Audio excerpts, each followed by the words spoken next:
20대 국회 9월 정기국회가 시작됐습니다. YTN 사이언스는 국회 과학기술정보방송통신위원회 소속 의원들의 주요 활동을 짚어보는 시간을 마련했는데요.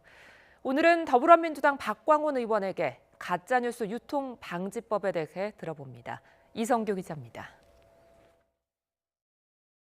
대전에서 어린 자식들을 홀로 키우던 한 50대 여성이 최저임금 인상으로 인해서 식당에서 일자리를 잃고 생활고를 비관한 나머지 스스로 목숨을 끊었다는 그런 정말 안타까운 소식이 하나였었고.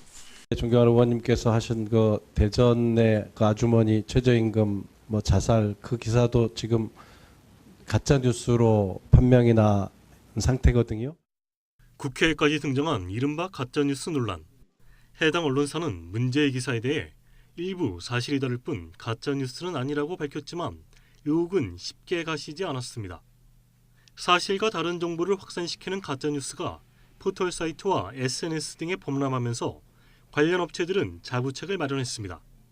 업체들은 허위 사실을 주장하는 내용을 실지 못하게 제한하거나 가짜뉴스를 포털에 게재할 경우 게시물을 삭제한다는 등의 내용을 약관에 담았습니다. 하지만 이런 조치는 업체 자율 규제여서 가짜뉴스 철폐를 위해서는 법적 장치가 필요하다는 지적입니다. 더불어민주당 박광온 의원은 최근 포털 등에 가짜뉴스 삭제 의무를 규정한 일명 가짜뉴스 유통금지법을 대표 발의했습니다. 가짜뉴스를 제조하는 것, 제작하는 것뿐만이 아니라 그것을 유통시키는데 아무런 책임을 느끼지 않고 그냥 상업적으로 오히려 악용하고 있는 그런 유통업체에 대해서도 강력하게 제재를 하자는 거죠. 법안은 포털 등은 가짜뉴스 처리 업무 담당자를 채용하고 명백히 위법한 가짜뉴스를 24시간 이내 삭제하는 내용을 담고 있습니다. 또 이를 어기면 위반 행위와 관련한 매출액의 10분의 1 이상을 과징금으로 내야 합니다. 전문가들은 가짜뉴스 유통자에 대한 처벌 근거를 명문화한 점을 일단 긍정적으로 보고 있습니다.